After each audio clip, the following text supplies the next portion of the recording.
Court का मोदी सरकार पर एक्शन, केंद्रीय मंत्री पर जबरन वसूली का आरोप, एफआईआर दर्ज। थंबनेल आपने देखा होगा, थंबनेल स्पष्ट है, थंबनेल बिल्कुल क्लियर है।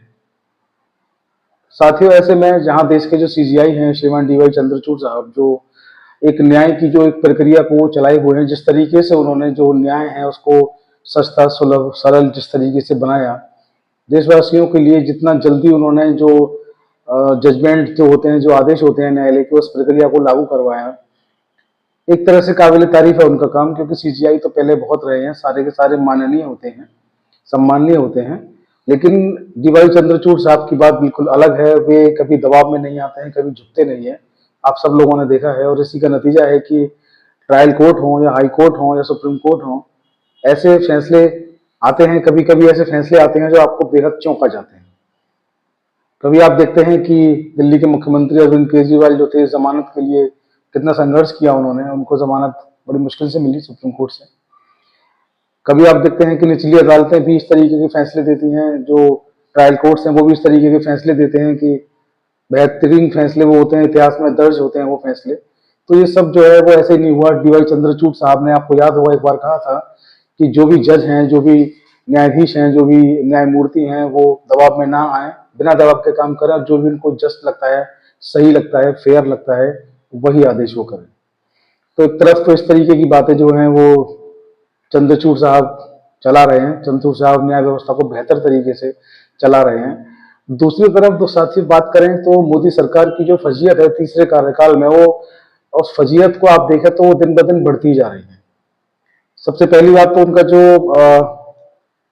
मंत्रियों का जो एक गठन होता है, अभी हमने कुछ दिन पहले वीडियो जारी किया, उनके जो मंत्री जो बनाए गए हैं उनमें कई मंत्रियों पर तमाम एफआईआर मौजूद हैं। तो वो जो कहते थे कि ऐसे जो अपराधी हैं, दागी हैं, उनको नहीं लेंगे, उनको लेकर के सरकार उन्होंने बनाई है। गठबंधन दल के नेता भी तमाम है। दूसरा, जो उनका जो आरोप उन पर लगे बीच बीच में, बड़े गंभीर आरोप उन पर लगे, ईडी का, सीबीआई का दुरुपयोग करने का आरोप उन पर लगा। राहुल गांधी ने अपनी जितनी भी चुनावी जनसभाएं हुई, हर जनसभा में, हर मंच से उन्होंने यही कहा कि मोदी जी और भाजपा जो है अपनी शक्ति का दुरुपयोग कर रहे हैं, वो सरकार नहीं चला रहे हैं, वो केवल विपक्षी दलों को दबाने का, कुचलने का प्रयास कर रहे हैं। क्योंकि राहुल गांधी चुनाव जीत कर आए हैं, सांसद हैं और नेता विपक्ष हैं इस वक्त में, और देश में चुनाव चल रहा है, हरियाणा में, कश्मीर में। तो ऐसे में कुछ चीजें जो है निकल कर आ रही हैं जो कि बहुत चौंकाने वाली है। अगर बात करें तो तिरुपति में जो प्रसाद का जो मामला निकल के आया, देसी घी में जो चर्बी मिली होने की बात कही गई, करोड़ों श्रद्धालुओं की श्रद्धा से जो खिलवाड़ किया गया, उसको माफ नहीं करना चाहिए। उसको माफ करने के पक्ष में हम बिल्कुल नहीं है, लेकिन ऐसा होना ही नहीं चाहिए था। इसको लेकर सरकारों को और जितनी भी एजेंसीज होती हैं उनको पहले से ही अलर्ट मोड पर रहना चाहिए।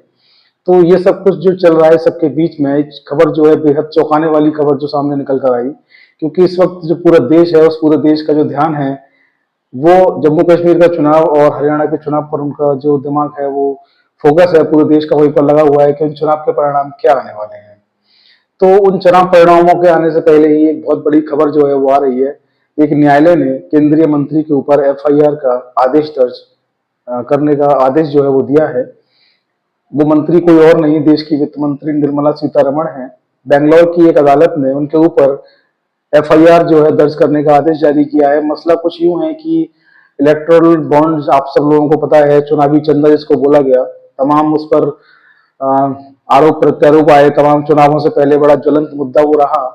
तो इलेक्टोरल बॉन्ड के जरिए जो है रुपया लेने का आरोप है, धमका कर जबरन वसूली करने का उन पर आरोप है। कोर्ट ने एफआईआर का आदेश दिया है। तो इस सब में जो भी सोशल मीडिया पर चल रहा है, पहले उसको एक बार मैं ब्रीफ कर दूं। सोशल मीडिया पर, अखबारों में, समाचारों में, प्रिंट मीडिया पर, न्यूज पोर्टल्स पर क्या खबरें हैं वो आपको मैं एक बार ब्रीफ कर दूं, उसके बाद थोड़ा सा इस पर और डिस्कशन करेंगे। तो साथियों, डिस्कशन करने से पहले जो चल रहा है इस पर मैं आपको बता दूं। हेडिंग इस तरीके की है कि निर्मला सीतारमण के खिलाफ एफआईआर का मामला, केस में ईडी और बीजेपी नेताओं समेत बड़े नाम। यहां पर यह भी है कि धमका कर रुपए लेने का आरोप। तो यहां देखिए लिखा है कि कर्नाटक में वित्त मंत्री निर्मला सीतारमण के खिलाफ एफआईआर दर्ज की गई। यह एफआईआर बेंगलुरु की विशेष अदालत के आदेश पर दर्ज हुई। बेंगलुरु की विशेष लोक अदालत ने उनके खिलाफ चुनावी वारंट के जरिए उगाही, आप देखिए शब्द देखिए, जो कोर्ट ने इस्तेमाल किए होंगे, इसलिए शायद अखबार ने या समाचार पोर्टल्स ने इनको इस्तेमाल किया है। चुनावी बॉन्ड के जरिए उगाही की शिकायत करते हुए शिकायत पर सुनवाई करते हुए वित्त मंत्री के अलावा कई दूसरे नेताओं के खिलाफ एफआईआर दर्ज करने का कोर्ट ने आदेश दिया है। पुलिस ने कोर्ट में बताया कि आदेश के आधार पर केंद्रीय मंत्री, ईडी अधिकारियों और राष्ट्रीय स्तर के बीजेपी पदाधिकारियों के खिलाफ धारा 384 जबरन वसूली के लिए और 120 बी आपराधिक साजिश, कुछ लोग मिलकर के जो आपराधिक साजिश करते हैं उसके लिए, धारा 34 जो है वो कॉमन इंटेंशन यानी कि समान इरादे के लिए, इसके तहत इन पर प्राथमिकी एफआईआर दर्ज की गई है। अब बात करते हैं कि एफआईआर दर्ज किसने कराई है, तो ये भी देखिए बिल्कुल स्पष्ट लिखा हुआ है। जनाधिकार संघर्ष परिषद जेएसपी के सह अध्यक्ष आदर्श अय्यर ने बेंगलुरु में जनप्रतिनिधियों की विशेष अदालत में शिकायत दर्ज कर केंद्रीय मंत्री निर्मला सीतारमण के खिलाफ कार्रवाई करने के निर्देश देने की मांग की थी। उन्होंने शिकायत की थी कि चुनावी जो बॉन्ड है उसके जरिए डरा धमकाकर जबरन वसूली की गई।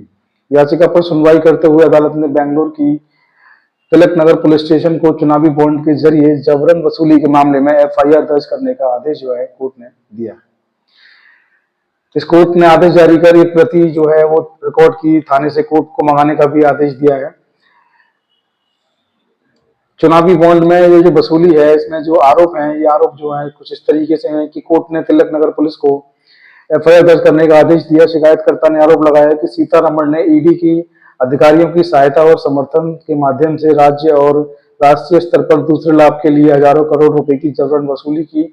उसने कहा कि चुनावी बॉन्ड की आड़ में पूरा जबरन वसूली का धंधा अलग अलग स्तरों पर बीजेपी पदाधिकारियों के साथ किया गया। आगे देखिए इसमें और किस किस के नाम है, क्योंकि ये जानना आप लोगों के लिए बेहद जरूरी है कि जब देश की वित्त मंत्री यानी फाइनेंस मिनिस्टर पर कोर्ट के जरिए एफआईआर होती है तो उस एफआईआर में और कौन कौन लोग दोषी बनाए गए हैं। तो आगे बताया गया कि फरवरी में सुप्रीम कोर्ट ने चुनावी बॉन्ड योजना को यह कहते हुए खारिज कर दिया था कि संविधान के तहत सूचना के अधिकार और अभिव्यक्ति की स्वतंत्रता का उल्लंघन करता है। इस मामले में वित्त मंत्री सीतारमण को मुख्य आरोपी बनाया गया था। वहीं ईडी के अधिकारियों को दूसरे आरोपी के रूप में नामित किया गया, यानी कि पहली जो आरोपी है, मुख्य आरोपी है निर्मला सीतारमण जो फाइनेंस मिनिस्टर हैं। इसके अलावा ईडी के अधिकारी इसमें जो है वो अभियुक्त हैं। इसके अलावा तीसरे आरोपी केंद्र सरकार के कार्यालय के पदाधिकारी हैं, केंद्रीय कार्यालय के पदाधिकारी हैं। चौथे नंबर पर कर्नाटक बीजेपी के पूर्व सांसद हैं नलिन कुमार कतील, उनका नाम है। बीजेपी अध्यक्ष वाई विजेंद्र भी इसमें पांचवें आरोपी हैं। छठे आरोपी के तौर पर बीजेपी के प्रदेश के पदाधिकारियों का नाम है। अब जानते हैं मसला आखिर है कितना बड़ा, कितने रुपए की वसूली का इन पर आरोप लगा है। तो जो social media, print media, electronic media में जो एविडेंस है उसके आधार पर जो चीजें हैं वो मैं आपको बता रहा हूँ। यहाँ पर है, साफ साफ लिखा गया है कि निर्मला सीतारमण ने 8,000 करोड़ की वसूली की। बहुत बड़ी रकम होती है 8,000 करोड़। शिकायतकर्ता ने आरोप लगाया कि आरोपियों और संवैधानिक पदों पर बैठे कई अन्य लोगों, एमएनसी और टीएनसी कॉर्पोरेट कंपनियों के सीईओ और एमडी के साथ मिलकर चुनावी बॉन्ड की आड़ में जबरन वसूली की। उनके ऊपर 8,000 करोड़ रुपए से अधिक की रकम वसूलने का आरोप है। और ये जो आरोप है आगे यही नहीं रुका, आगे वो कहते हैं कि ईडी का डर दिखाकर उनसे वसूली की गई।